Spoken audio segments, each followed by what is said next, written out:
My name is Ethan Miller. I am 34 years old from Denver, Colorado.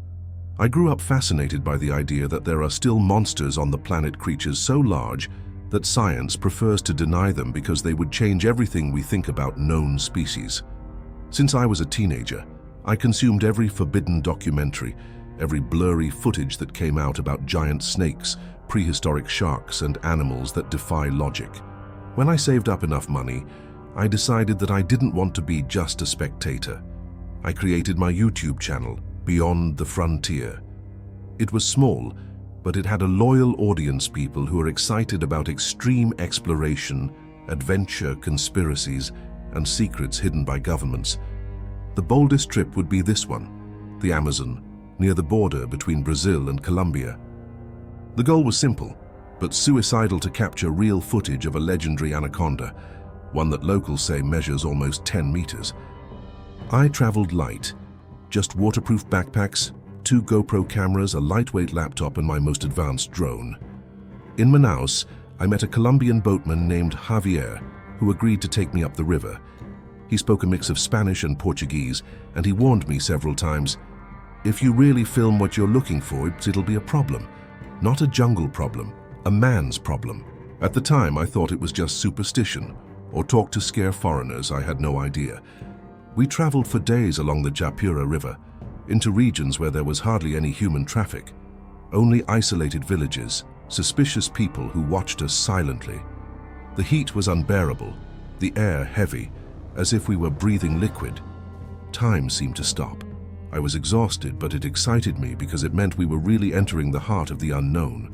On the 4th day, shortly after noon, I launched my drone over a narrow stretch of the river. The silence was abnormal. No birds, no insects. I could only hear the mechanical hum of the propellers cutting through the air. The phone showed the perfect image of the murky water's reflection, when I noticed a strange displacement, like the current had been swallowed into an invisible tunnel. Then it emerged. For a second, I thought it was a tree trunk, but the trunk moved against the current fast, and the water exploded in waves around it. The lens filmed with absurd clarity, green and black scales twisting, the head rising, round and monstrous. It was an anaconda, but not like in the books. The body appeared first near the riverbed, then the tail, then again the body, as if it were endless. The animal crossed the entire river. My immediate reference was surreal. The body's diameter was equivalent to an American truck tire, maybe more. I managed to film at least about 9 meters of it, but I had the awful feeling that it wasn't the full length. The monster coiled, disappeared, and reappeared in another spot. I shouted uncontrollably, "Yes, oh my God, look at this, this is it!" Javier crossed himself like a child. I couldn't take my eyes off the screen. For a few seconds, I recorded not just the snake sliding, but what seemed to be a movement. Conscious. The creature stopped. It lifted part of its head and fixed its eyes directly on the drone's camera. Just a few meters away, I could distinctly see the gaze of something intelligent. My whole body trembled. I had made it. It was material to blow up my channel, millions of views, contracts, interviews. And it was exactly at that moment that something shattered all the euphoria. The sound of heavy engines echoed across the river. It wasn't the roar of local canoes. These were stronger, more controlled engines moving in our direction. Javier's eyes widened. He turned off our motor and shouted, "Hide the camera, quick, they're coming." I didn't understand. Who were they? But seconds later, when I turned my head, I saw 2 speedboats were advancing on the river, fast. Men in black uniforms, armed, their faces covered with sunglasses. No flags, no insignias. They looked like military. But from whom? Special forces, mercenaries. They all pointed their guns directly at us. The anaconda disappeared beneath the water in absolute silence, as if it had sensed it. The drone started losing signal. The screen flickered, static. Desperate, I tried to quickly save the files to the card and the laptop, while Javier whispered softly, "I told you it would be a man's problem, Ethan. I warned you." The speedboats approached so quickly it seemed inevitable. The sound of the engines drowned out any other noise. I didn't know what to protect first, my life or the footage. And that's when I realized the men weren't coming to talk, they were coming to collect. The two speedboats surrounded our boat like sharks closing in on prey. The sound of the engines stopped suddenly, replaced only by the echo of the water slapping against each hull. The men were dressed in black from head to toe. No flag, no insignia. Just clean uniforms, vests, boots, and mirrored sunglasses. The kind you'd see in covert operations, not in a forgotten region at the Amazon border. One of them pointed a rifle directly at my head. He didn't say a word. Another climbed onto our boat with the ease of a predator. He glanced quickly at Javier and then at me, until his eyes fell on the laptop I was still holding tightly in my lap. "Hand it over." It wasn't Portuguese, it wasn't Spanish, it was English. American accented English, clean, professional. My body froze. "What?" My voice trembled. He repeated lower, more threatening. "Hand it over." I lowered my head, but my fingers gripped the equipment like claws. The laptop was my evidence, my future, my life. If they took it, it would be as if I had never been there. The man extended his hand with a horrible calm. Around us, the others stayed armed, alert. I could feel the eyes behind the dark sunglasses gnawing at me. I knew any reaction would be my end. But suddenly, Javier stepped in front of me. "No, this is his. He didn't do anything. He just filmed." He received such a brutal blow to the stomach that he fell to his knees, spitting blood. I tried to hold Javier, but another soldier pressed the barrel of the rifle against my mouth. My whole body froze. The leader grabbed my camera and laptop, quickly rifled through the files as if he already knew what to look for. He stopped on the most important clips, where the giant anaconda was lifting its head in front of the drone. He watched in silence. Then, he stared at me and said, "This was never recorded."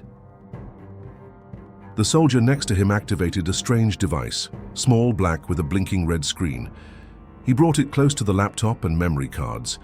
Within seconds, all the files disappeared before my eyes. Corrupted, erased, as if nothing had ever existed. "What the hell?" I yelled. "You can't do this. This is my work." Then came the response that froze my spine. "There are things you are not supposed to show. Things that exist but don't belong to you, not to anyone. Do you understand, Mr. Miller?" My knees weakened. How the hell did they know my name? I had never introduced myself. I was in a trap. They could have just executed me right there and no one would ever know. However, strangely, they didn't. The leader just closed my laptop and returned the empty body to the backpack, as if mocking my helplessness. Before climbing back into the speedboat, he leaned in close to my ear. His voice wasn't a typical threat, but a cold, almost paternal warning. "Next time you don't walk away, stay away from this river. Remember this, he didn't say stay away from the jungle or stay away from Brazil. He said this river as if it were controlled territory, as if that entire stretch were under the control of forces that don't appear on any map." The speedboats moved away slowly, gliding over the current as if they knew nothing in the world would dare touch them. Javier, still on the floor of the boat, looked at me with eyes full of terror. "Ethan, now you understand, it's not just the snake, it's a secret. It always was a secret." I wanted to respond, but I couldn't. I was mute, anesthetized. All I could hear in my head was what had been said. This was never recorded.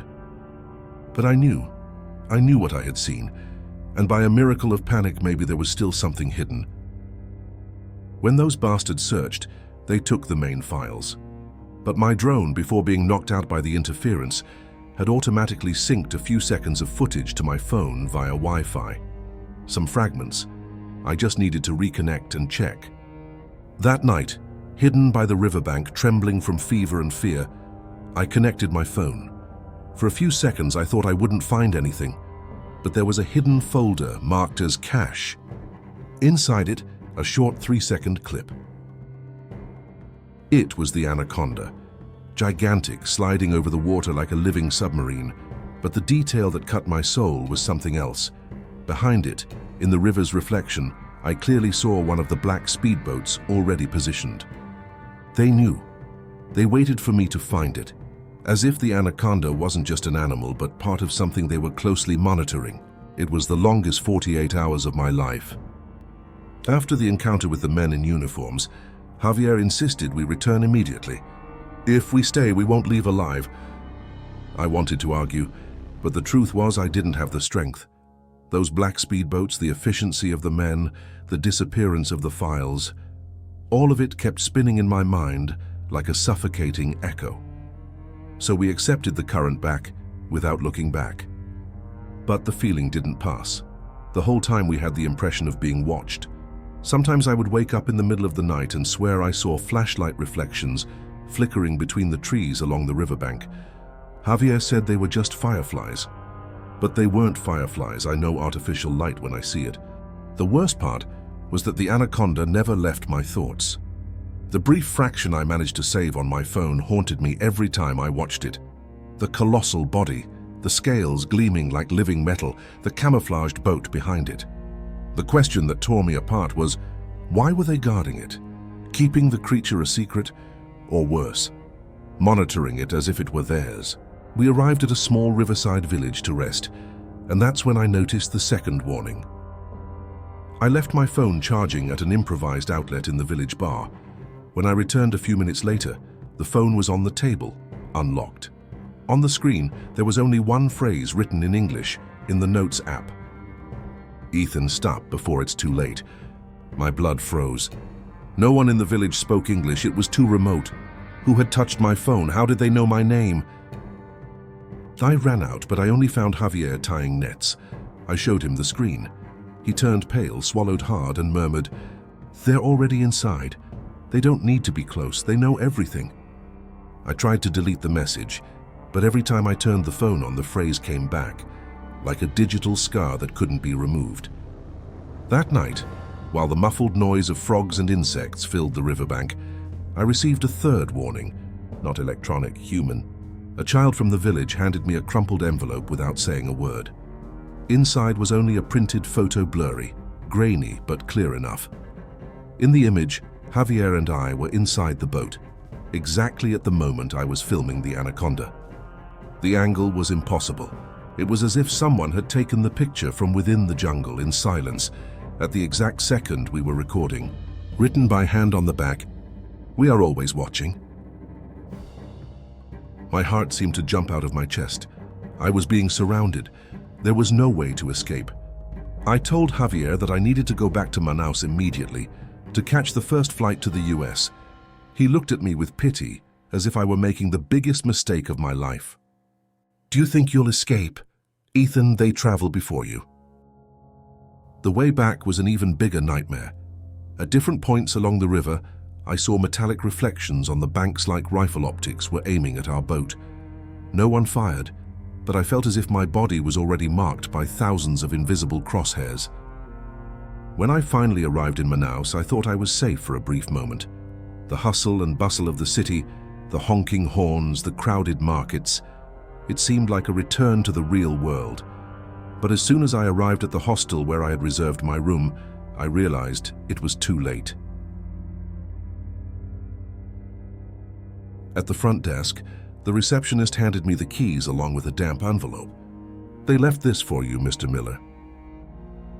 Inside was a black USB drive. Trembling, I connected it to my laptop. The only file was named Not Yours MP4. I clicked. In the video, my own recording of the anaconda played, but from a different angle. Closer, sharper. It was as if someone had filmed the scene along with me, but hidden, and was now returning the proof to me. But at the end of the clip, a message appeared over the footage. "We control the footage. We control the truth. You are just a link in the chain." I closed the laptop and almost threw it against the wall. I was trembling uncontrollably. Someone, a massive, organized force, was using me. I was no longer in control of anything. I no longer owned what I had seen. That night in Manaus, I woke up to something that paralyzed me with pure terror. The couch in the room had fresh mud stains, as if someone had entered straight from the river. On the mirror, written with a dirty finger, the same phrase repeated, "Ethan, stop before it's too late." I was no longer just at risk in the jungle. They had crossed invisible oceans to follow me. And that's when I realized the real terror wasn't the anaconda, the monster I had documented. The true nightmare was the human system that kept it constant, hidden as a forbidden secret. And now I was part of it against my will. I flew back to the United States on the first flight I could get. The plane left Manaus in silence, in the middle of the night, carrying sleepy tourists, merchants, families, and me, a dead weight of paranoia and exhaustion. Looking out the window only brought the same suffocating feeling that the river was still down there, hidden beneath the clouds like a patient monster following me wherever I went. At Miami Airport, when I finally set foot on American soil, I took a deep breath as if I had escaped a nightmare. I convinced myself that here I would be safe, that nothing from the jungle, no men without insignia, no curses, could cross the continent to my room, my city, my life. I was wrong. The first strange thing happened already at immigration. The agent who stamped my passport took a few seconds too long staring at the screen. I could feel that heavy silence behind the monitor, as if a notification had popped up. He looked up, fixed his gaze on mine for too long, then he stamped it without a word and pointed for me to move on. The second warning came 2 nights later in Denver. I was at home with the window shut, trying to edit the fragments I still had on my phone. I was trembling as I imported the clips into Adobe Premiere. The camera captured the colossal body sliding in the murky river, Javier shouting in the background. It was enough to shock my audience. I was preparing to post. But when rendering the video, the screen froze, corrupted again. A pop-up appeared out of nowhere. "We warned you." No one should have had access to my laptop. I wasn't even connected to the internet. The only plausible answer was the worst one. I was already compromised. My device, my home, my life. Suddenly a dry thud echoed outside. I ran to the window. A black SUV was parked on the street, dark windows, no movement, no visible license plate. The warning had been made. I tried to ignore it, but the signs only grew stronger. Silent phone calls in the middle of the night, the sound of footsteps in the hallway when I arrived late. Once I found my apartment unlocked, though nothing had been taken, and in the bathroom mirror, written in the steam of the last shower, "It's not about the snake, it's about control." I lost my appetite. I lost sleep. I started living in darkness, just my monitor lighting the room. Every time I tried to watch the footage again, it was different. The angles changed. The scenes completed themselves, as if someone was editing from the outside. In one of those versions, the anaconda emerged from the river, but there were human eyes in the reflection of the water. My eyes. I started to wonder if I was going insane, until it reached the point of no return. One day I opened the email for my channel, and there was an automatic message. "Your video has been successfully uploaded." But I hadn't posted anything.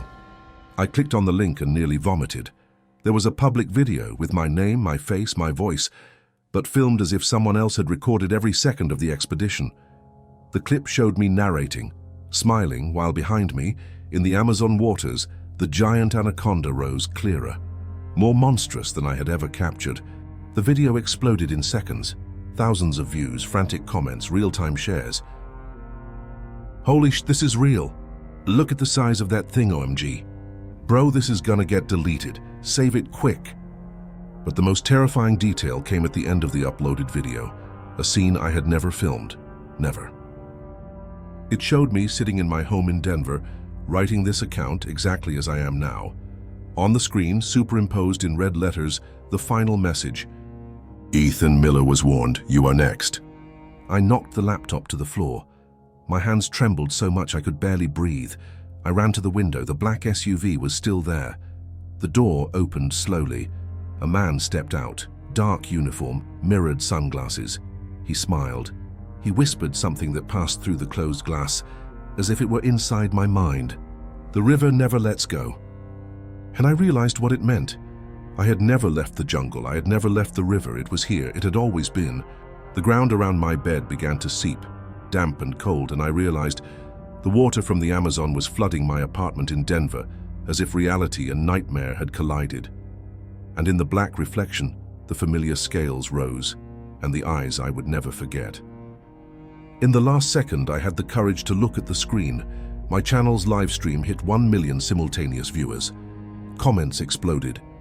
This feels cursed, WTF. I can't stop watching. Guys, it's like he's gonna die on camera. And it was true, because I was already inside it. Inside the secret, inside the river that never lets go.